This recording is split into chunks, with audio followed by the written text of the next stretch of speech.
Good day, everyone. I hope you're all doing well. I thought I would come on and explain a little bit about why I had to change some things in June, even though I should already have this artwork done and basically out the door to the handful of people who have subscribed to Tales from Allenwood. But I wanted to show you why I don't. I've been trying to work with this piece of art in particular, and this was the one that I did a little teaser for on Instagram, and it's just not working out. And the reason is because of all of this streaking. I know you can probably see that on the camera, but I'll go ahead and bring it a little closer. Maybe turn on another light. Oh, that was off. Anyway, so there's a ton of streaking, and you might think, oh, well, the culprit must be the marker, right? These are acrylic paint pens by Master's Touch, but you would be wrong. The culprit is actually the paper, and I used this mixed media paper. It wasn't cheap, that's the thing, but it's definitely cheap quality. This is what it is, and I'll try to remember to link it below so that in case you're trying to avoid buying crappy mixed media paper, you can avoid this one. I'm still going to hang this up someplace in my house. It's just not going to be part of Tales from Allenwood.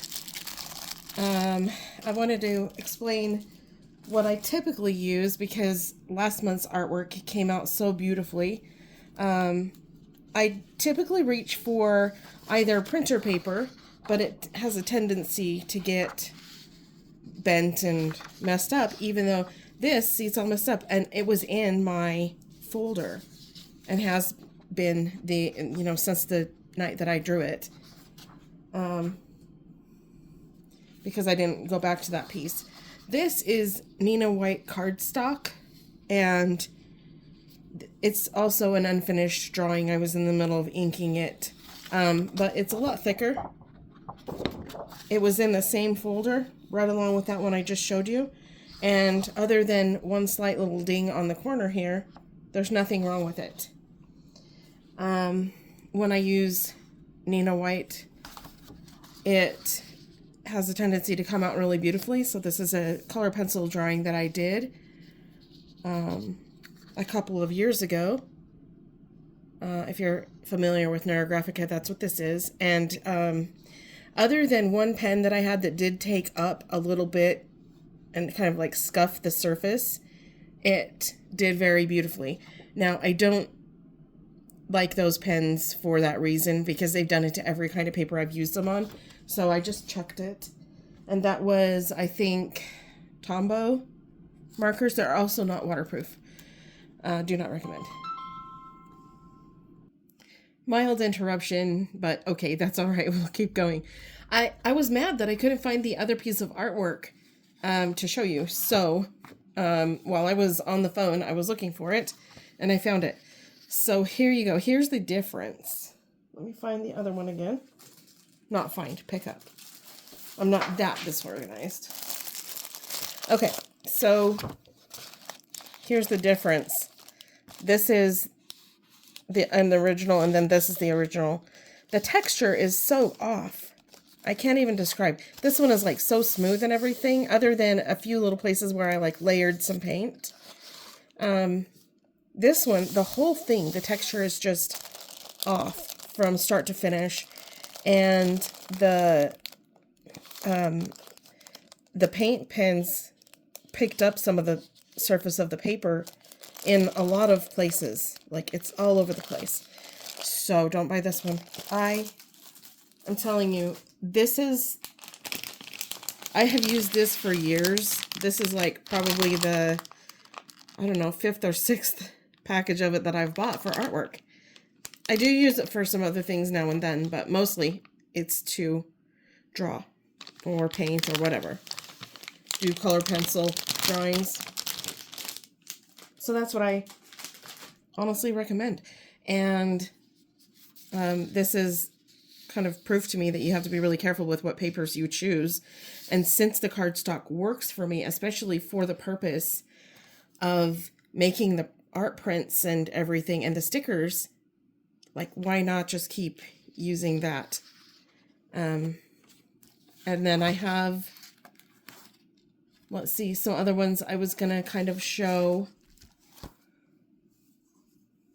This is the original pencil sketch for this one. And then what I do, this is a photocopy, a direct photocopy from this. What I'll do is I'll photocopy it and see if it's coming out good. See if I like it. And I had to test the printer ink and see how true the color was. I had to do a lot of adjusting, but that helped me learn that. So there's a lot that goes into it, but using the cardstock has been the way to go. Here's some of my early bees. I hadn't drawn a bee since like grade school, before I drew the one with Pip, and this is the first drawing I did of Pip. Kind of a cute little thing to see.